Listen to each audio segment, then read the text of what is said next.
have a bunch of Thanksgiving goodies today. So that Thanksgiving is going to be a super easy, fun and relaxing day, which is what we all want. And we're still gonna have wonderful, delicious, amazing food. So whether this is your first time hosting Thanksgiving or you've hosted many times and you're just looking for new, tried and true, crowd-pleasing Southern classics, this video is for you. So go ahead and grab a drink. I'm gonna fix me a latte and then we're gonna go ahead and get started. Chai tea latte with oat milk. It's like the one that they serve at Starbucks. And this is approximately 5 servings, although I'll probably get about 8 or 9 out of this. And the original oat milk, that's it. Pour a little bit of chai tea latte, fill the rest up with oat milk, add ice. If you want to add pumpkin cold foam, you can, and it's delicious. This right here would have probably cost $7 at Starbucks. So for less than the price of one, you can make the exact same thing times 7. Try it. I would say a week before Thanksgiving, pick up your frozen turkey, stick it in the brine. One less thing you have to worry about. This is a premium young turkey. It was $1.59 a pound and it is 12.34 pounds frozen. Just pulled it out of the freezer. You want to put it in a brine for at least 1 hour for every pound. So I would say at least 13 hours. I'm gonna do at least 24 hours. And I almost always brine a frozen turkey. I just let it defrost in the brine. Because this is a small young turkey, it fits in my stock pot. So I'm gonna go ahead and brine it in this pot. In past years, large turkeys, I have brined inside of a 5-gallon food safe bucket. I have brined inside of an ice chest. I've brined inside one of those 5-gallon round coolers. I've used all those things in previous years. This year, this is the easiest. So let's get started.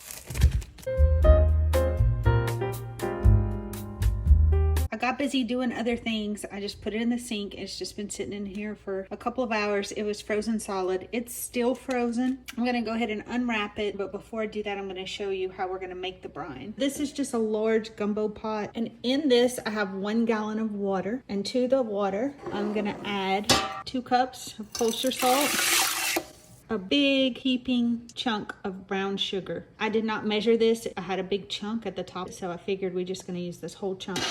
We're gonna put that in there. A handful of black peppercorns. I grabbed about 9 or 10 cloves of garlic. Now this is frozen garlic that I already had in the freezer. Now to this, I'm gonna add some apple cider vinegar. This just happens to be what I have left in this container. I need to refill it. So I'm gonna go ahead and use all of what I have left.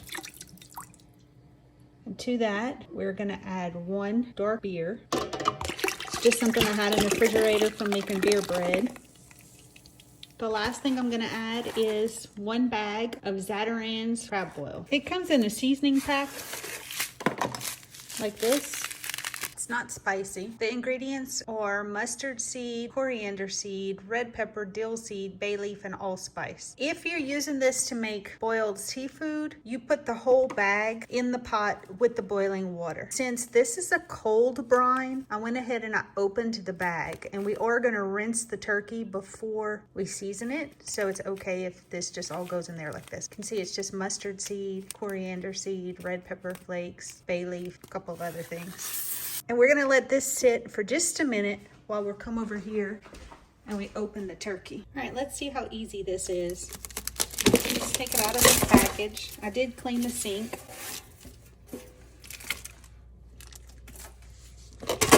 It says easy to open. To open the bag, insert 1 finger from each hand in the holes. With the even force, pull 1 hole to the right and the other hole to the left until the bag starts to open. Okay, since I need 2 hands, I'm gonna go ahead and put some gloves on. Like this, and then it says, with even force, pull 1 hole to the right and the other hole to the left. So it starts to open. Here we go.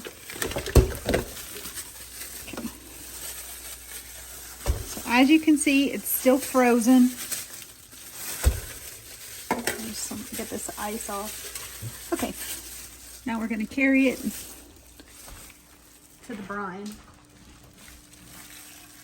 We're gonna put it breast down and back up. This is 1 gallon of water and it did not cover the turkey completely. So I have another gallon of water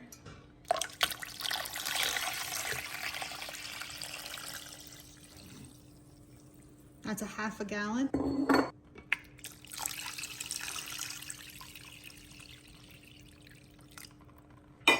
Now at this point you have two options. You can either put a Ziploc bag with ice on top and keep it out in the garage, or put it in an ice chest if you don't have room, or you can cover it and put it in the refrigerator. I'm gonna cover it and put it in the refrigerator overnight, and I will check back in the morning. Hi friends, it's 24 hours later.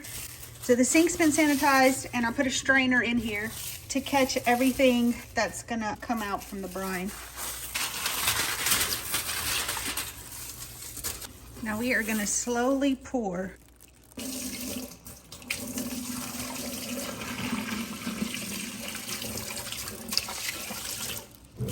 Now I'm doing this one-handed. Typically you don't do this one-handed.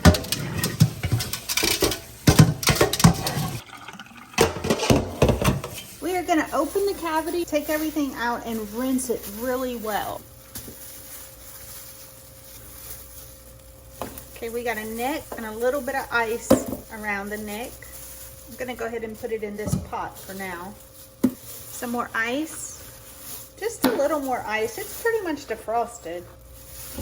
Okay, now let's see what we got in the other end. So the big cavity usually has the neck, and then the other side will contain the giblets. And we are gonna put these aside, and we are gonna use these for the dressing. For now, they're gonna both go in this pot. The next thing we're gonna do is rinse this bird really well.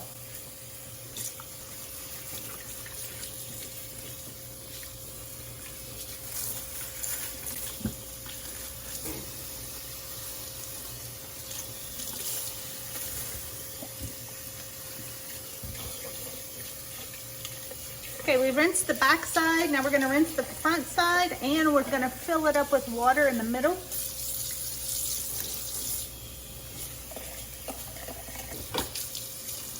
The next thing that we're gonna do is cut some of this fat off. We don't need that. That's gonna be trash. I'm gonna grab a bowl, and I am gonna put the gizzard, the heart, the liver, and the neck in this bowl for now. So I'm gonna move the turkey back to the pot that it was in. I'm gonna let it sit there for a minute while I rinse out this sink.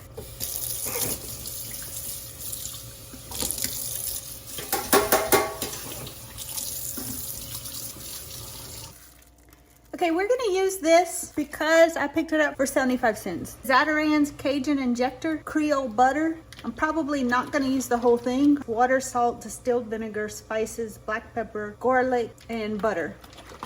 We are gonna go ahead and inject this into the turkey. Before I get my hands full of raw meat again, I'm gonna go ahead and open this up. I say my hands, but I really mean my gloves.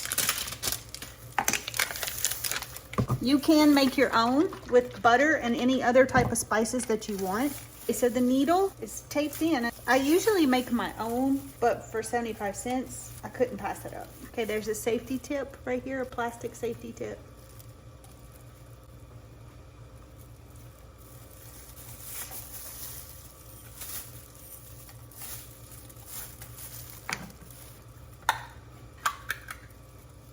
And pour some into this bowl. This is what it looks like.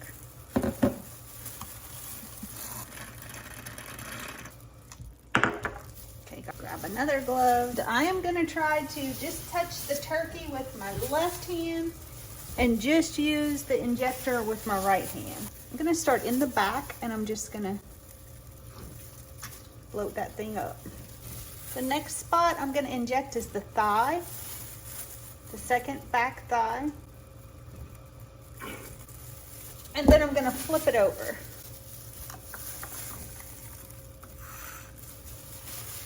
I'm gonna do the leg and the other leg. Now I'm gonna do the breast and do the other breast. Now I'm gonna stand the turkey up, and I'm gonna do the top part of the breast. One more thing, we're gonna cut this excess skin off the top, like that. The next thing we're gonna do is season this bird. Okay, so I have some Cajun seasoning.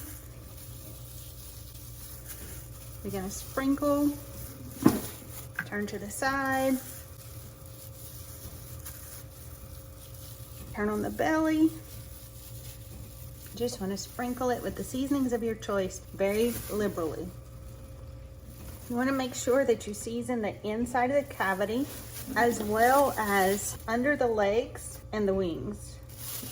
The sink has been sanitized, so I'm okay letting every bit of that seasoning soak into this turkey. Okay, now I have some fresh sage, some fresh rosemary, and some fresh thyme, and all three of these are gonna go in the cavity.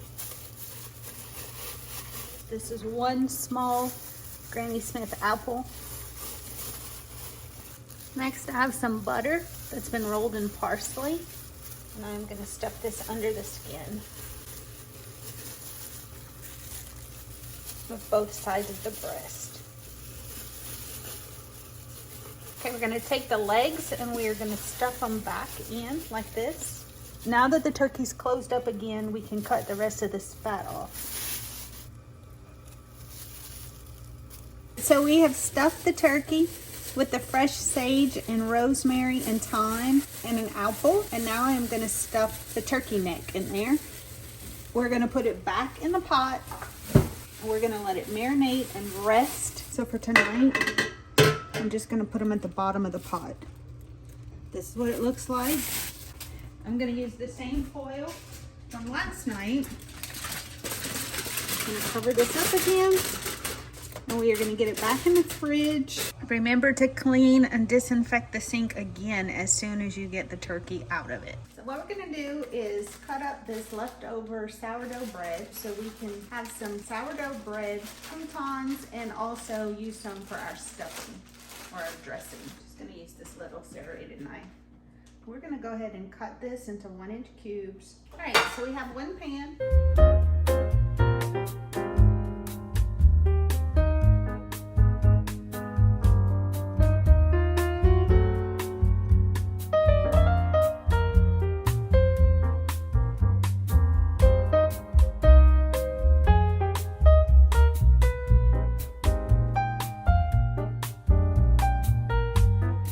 Of the sourdough bread, and we are going to do a second pan of cornbread. Now this is leftover cornbread, and I'm not going to use a knife.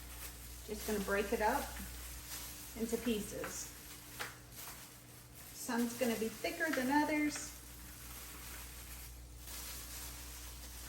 Now this is leftover cornbread. I made red beans and rice 2 days ago, and we had leftover cornbread. So we're gonna pop the bread in the oven. I have the sourdough and the cornbread for 10 to 15 minutes at 350. And while that is toasting, we're gonna go ahead and cut up some celery and onion for the dressing or the stuffing. This is just 3 stalks of celery and 1 medium onion. So it's been 10 minutes. We're gonna go ahead and check on the bread. Here's the cornbread. Here's the sourdough bread. Let's go ahead and give it like 2 more minutes. While that bread is in the oven for the last couple of minutes, I'm going to show you. I just pulled frozen oysters out of the freezer and also a pack of sausage. And I put them in the sink so they can go ahead and start defrosting for a few minutes. And then I pulled out this center cut shoulder bacon. This is just something that I had in the fridge. So that's what we're going to use today. It's been 12 minutes. Let's go ahead and pull these out of the oven.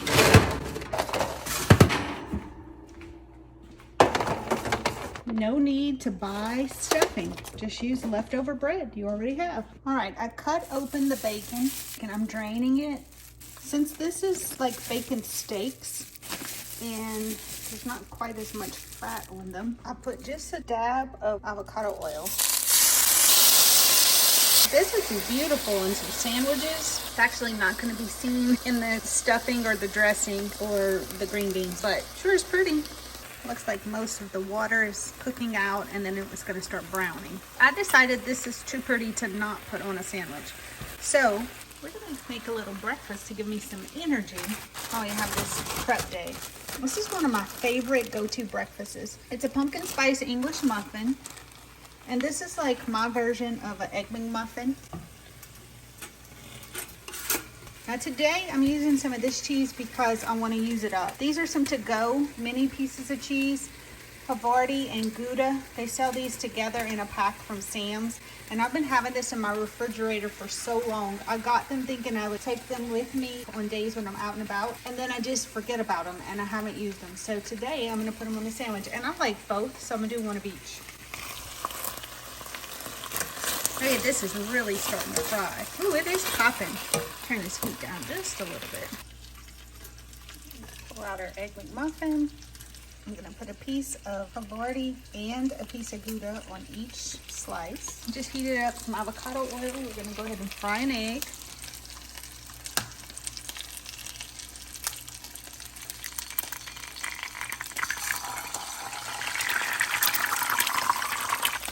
I'm gonna grab a slice of this bacon ham, pick a little one.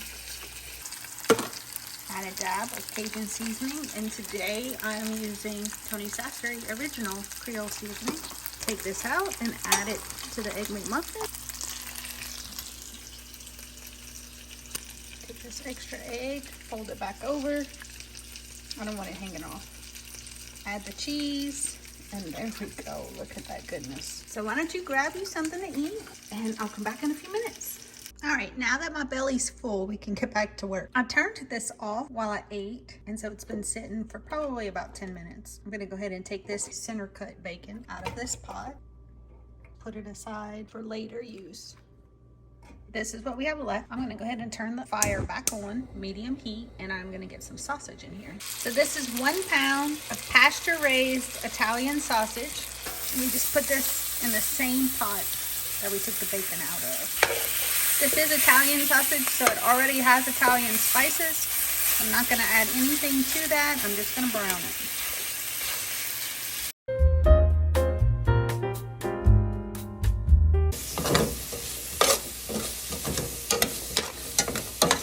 It's probably been about a minute or so. I'm going to go ahead and turn it back up to medium.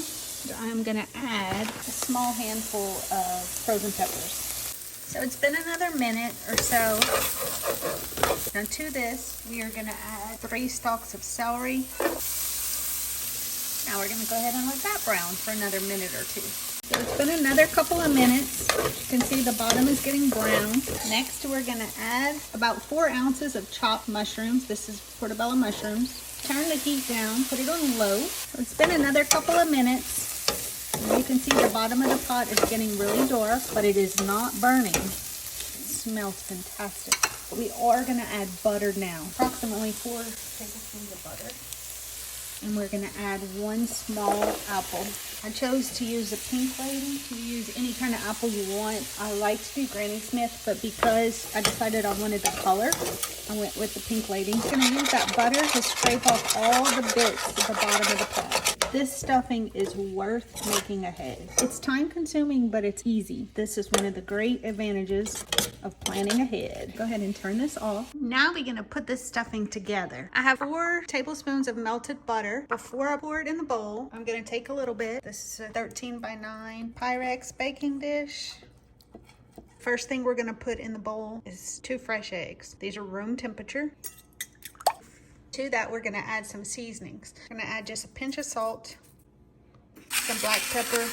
We're gonna add some garlic powder, some cayenne pepper. Now this is optional. If you do not like spice, you can leave that out. And I don't measure seasonings, I just go by sight. Sage, 2 tablespoons of parsley. Give this a quick stir. To this, we are gonna add our 4 tablespoons of melted butter. I did measure this out. We have 4 cups of cornbread and 4 cups of sourdough here. We still have sourdough there, but I think we're gonna be fine with just using 4 of each. Okay, so we've put all 4 cups of sourdough, and we probably have 2 cups of cornbread in here. And we're gonna go ahead and mix all this up.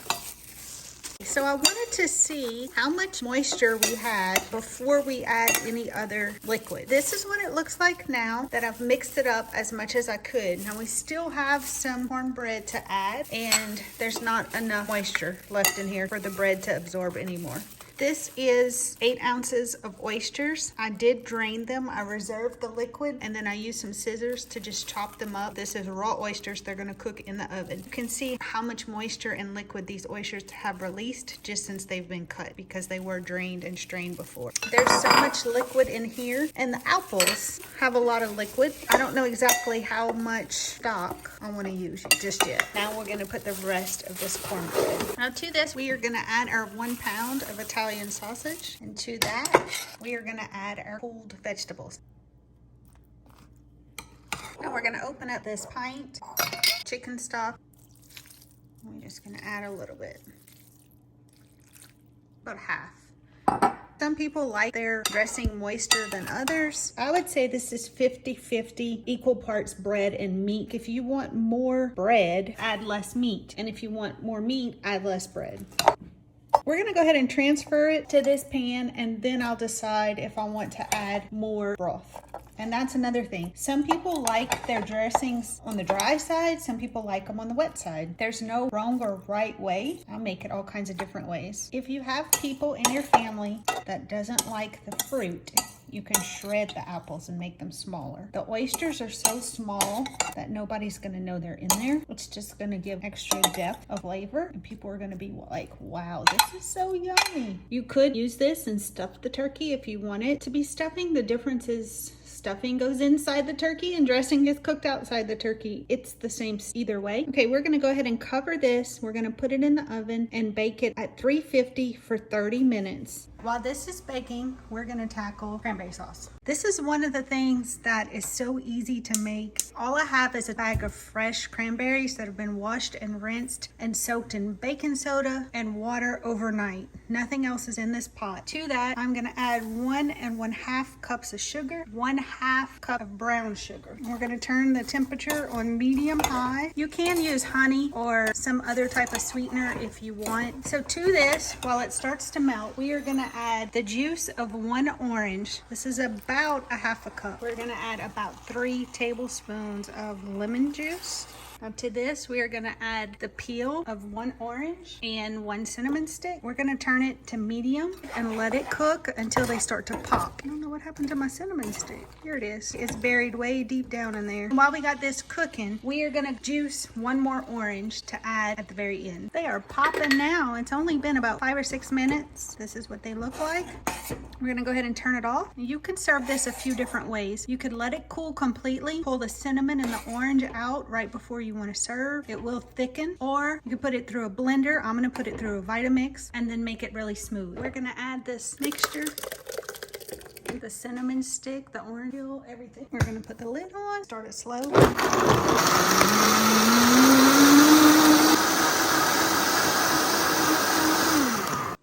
All right, now we're gonna take it and run it through a strainer.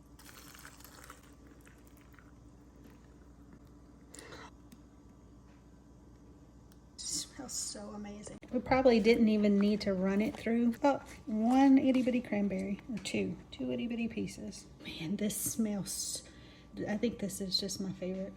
If you make one thing, make this. It's been 30 minutes. We're gonna pull it out and we're gonna look at it.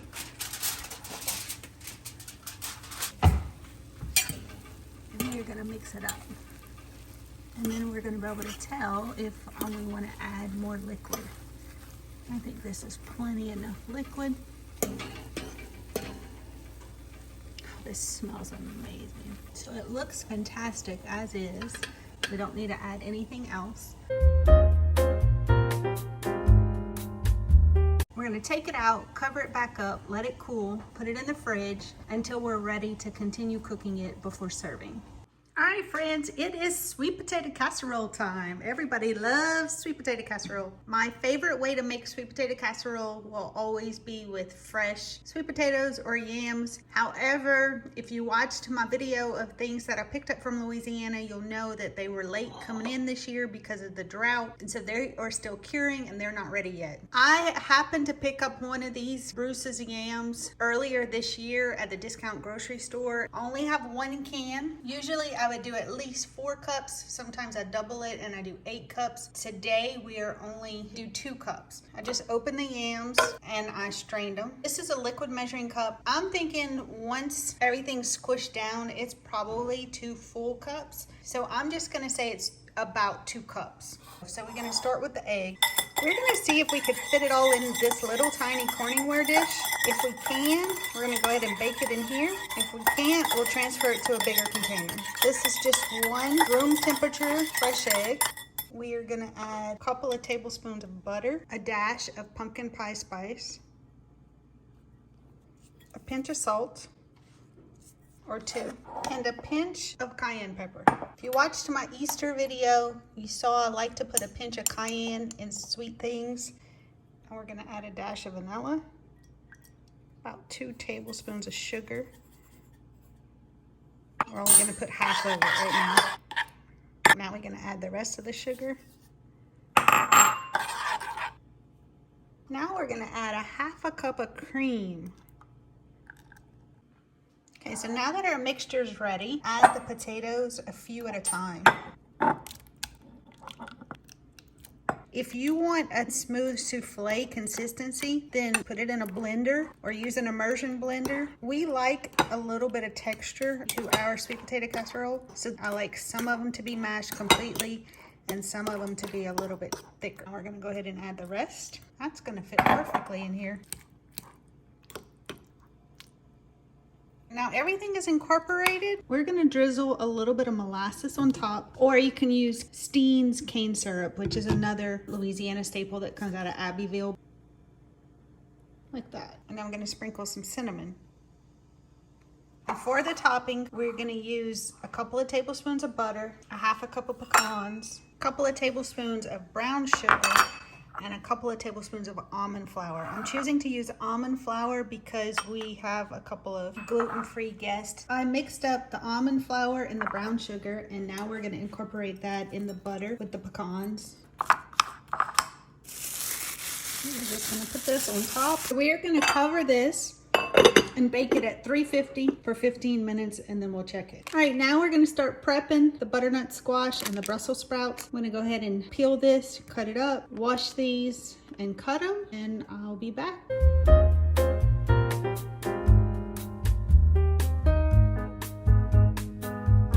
Now it's time to cook some sides. In this little small skillet, I'm gonna put a little bit of avocado oil, and to that, I'm gonna add a small onion. And I went ahead and rinsed these green beans. So we're gonna let them drain. It's been a couple of minutes and the onions are softening. So we're gonna go ahead and add some of this bacon that we cooked earlier. They've been in there for about a minute. They're crisping up a little bit.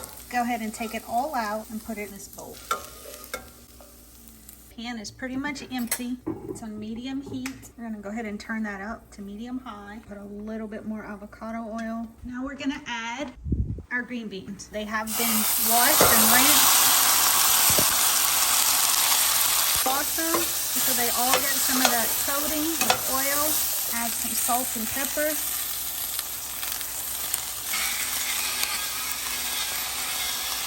Give them another toss. Garlic powder. Add the ham and the onion back in, and then we're gonna add our broth. I've been known to use chicken broth, beef broth, turkey broth. Today I happen to be using ham broth. We're gonna turn it down to low. We're gonna cover it, and then we're just gonna let it simmer for about 15-20 minutes. While we got the green beans going, we're gonna go ahead and start the potatoes. A small stock pot with just water in it. I'm gonna put it on high, and we're gonna go ahead and get that boiling while I finish peeling these potatoes. This is 5 pounds of Yukon Gold potatoes. You can use any type of potatoes you like. I do recommend peeling them. Most of the time I do mashed potatoes with the skins on, but for this particular occasion, I prefer them without the skin. We're gonna go ahead and add a little bit of salt. So I just added the potatoes. I'm gonna go ahead and cover, steam them for about 10 minutes. We're gonna make the most delicious, yummy mashed potatoes. A half a stick of butter. Add the piping hot potatoes. Then we're gonna add some salt. Generous amount of salt. 2 more ingredients at room temperature. This is 1/4 cup of heavy whipping cream. And this is some cream fresh cultured cream. It was on clearance for $3.60, so I had picked it up and I put it in the freezer, and then I took it out and defrosted it. I actually let this sit out for several hours. It is room temperature. It smells like a mixture between cream cheese and yogurt. Before we add the cream fresh, I'm gonna go ahead and get my potato masher. Let's mash some of these potatoes. I'm gonna go ahead and add a little bit more salt. Now we're gonna add this cream fresh. It's so thick, I can't even hardly get it out of here. And then we're gonna mix this up. Gonna grab a spoon. This is to taste the level of saltiness. Okay, we're gonna add some more salt, a little bit more. All right, at this point you could do one of two things. You can put it in a crock pot and place some butter on the top, put it in the refrigerator, and then tomorrow put it on low and add a little bit more milk as needed right before serving to get the consistency that you want. Or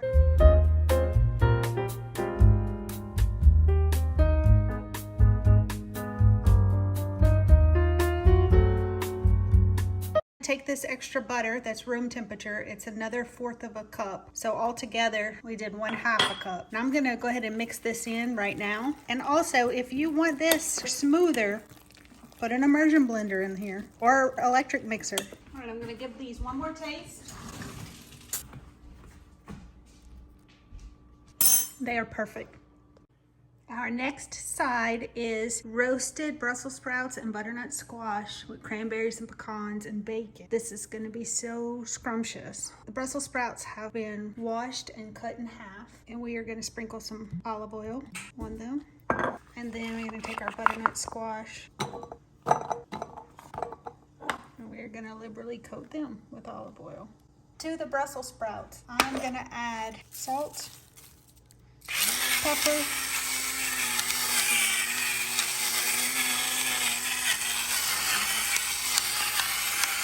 and garlic powder. To the butternut squash, I'm going to add a little bit of salt, a little bit of pumpkin pie spice, and a little bit of cayenne. If you do not like spice, smoked paprika would also work. All right, now I'm gonna grab a spoon and I'm just gonna mix these things up. It's coated really well. You can marinate this in the refrigerator. You can cook this ahead of time. You can serve it even cold after it's ready. Whatever works for you. This pan was heated up to 350 degrees. All right, now we're just gonna go ahead and pour the Brussels sprouts. We're gonna put them face down. My hands are clean. I just washed them. Got the Brussels sprouts. Now we're gonna add.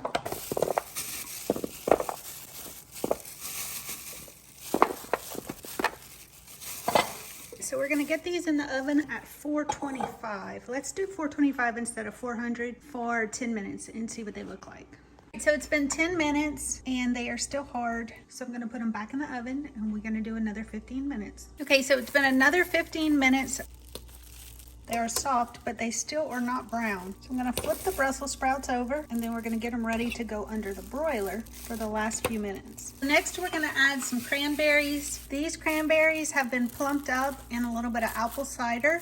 I put them in apple cider last night in the fridge. It's a handful of pecans.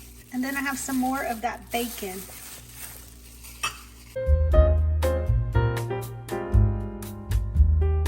So this looks really good. It smells amazing. We're gonna go ahead and pull this out of the oven and let it cool.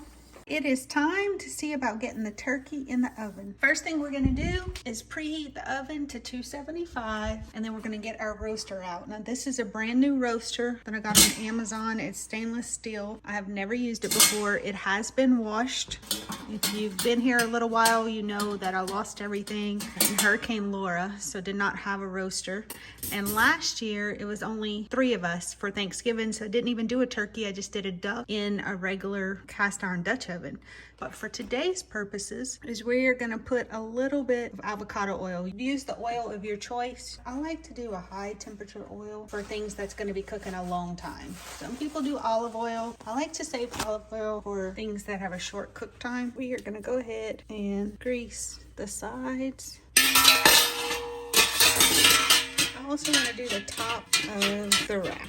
The reason I chose this roaster is because I want to try to serve the turkey in this tray. Everything's oiled.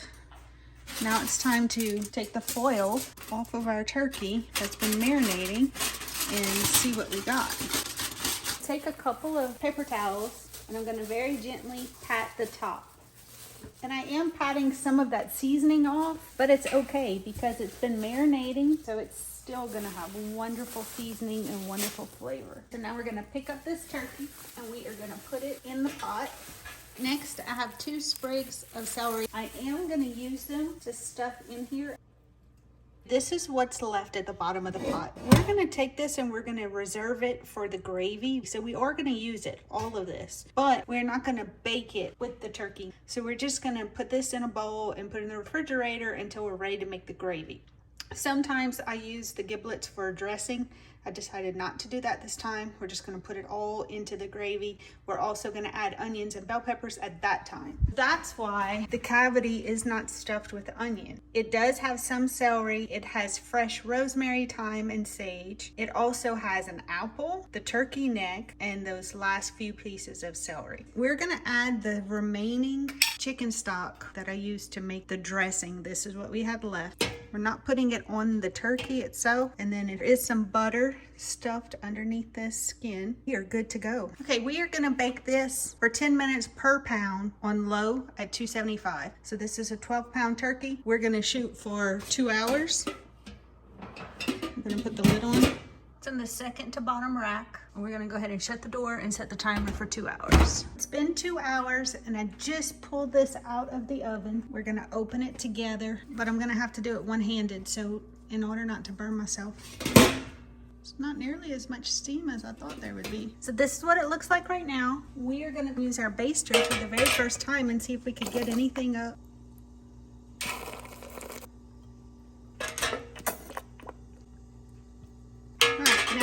Raise the temperature to 350. It smells so good already. Those herbs in there smell so amazing. We're gonna go ahead and put it back in the oven. This time we're gonna leave the top off. We're gonna check it in 15-minute intervals. Stuffing that we pulled out of the refrigerator, and we are gonna put it back in the oven and bake it at 350 for about 15 minutes, just to warm it up and brown the top. All right, so I just pulled it out. It's been in there uncovered for 15 minutes. And baste it with its own juices. So I made a mixture of butter, salt, pepper, and fresh parsley.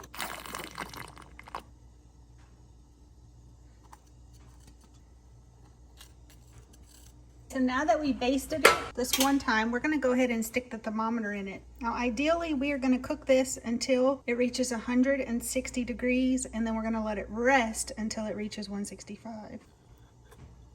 We stuck it in the breast and we stuck it in at an angle. Now we're gonna get this back in the oven for another 15 minutes. The dressing is ready. It smells fabulous, looks delicious. All right, it's been another 15 minutes. The temperature is now 130 degrees, so we need it to go up another 30 degrees. We're gonna go ahead and baste one more time.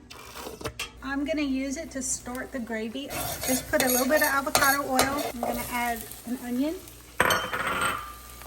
The onions are already picking up some of the bits from the bacon. And we're gonna go ahead and add our cut up liver and gizzards and heart.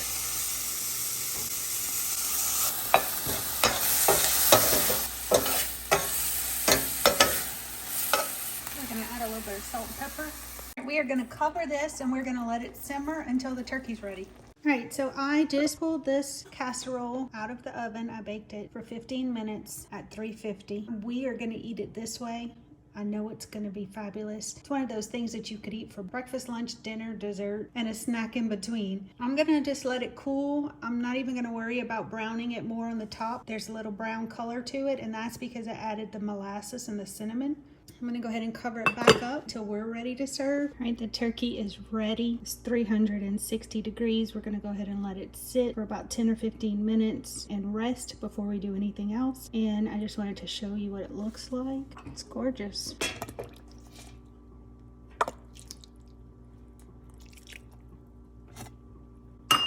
We're gonna go ahead and put the lid back on and just let it rest covered. Finally, we have the rolls. I cheated for the rolls. I got these rolls on clearance at Kroger for like 60 cents. And then to doctor them up, I used this pumpkin pie spice butter that I got on clearance for 90 cents. I still have some more left. And then I went ahead and did 4 with butter, garlic, and salt in case somebody doesn't want a sweet, they can still have a savory. So we're gonna put these in the oven at 400 for 8 to 10 minutes while the turkey rests. So let's look at the gravy. It would be perfect if we wanted to make a rice dressing.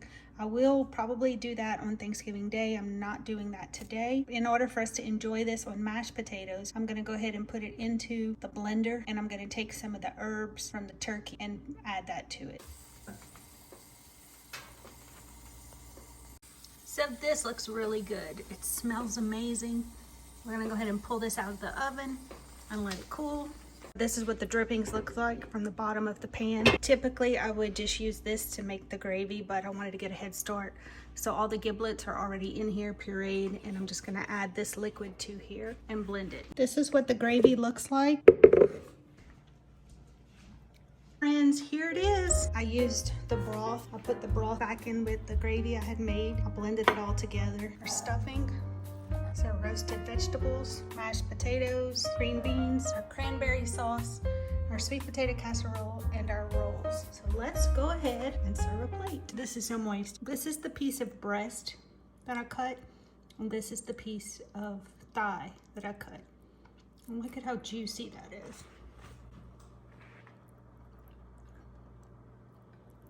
Let's taste this goodness. Let's do the mashed potatoes and gravy first. Look at this cranberry sauce, y'all. I could eat this by itself.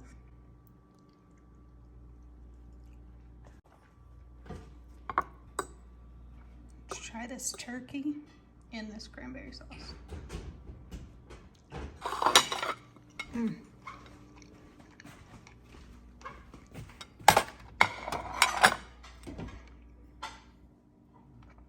It was so good.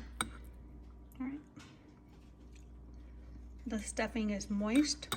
The dressing has lots of different flavors. Sweet potato casserole, amazing. I don't think I have a favorite. Brussels sprout with cranberry.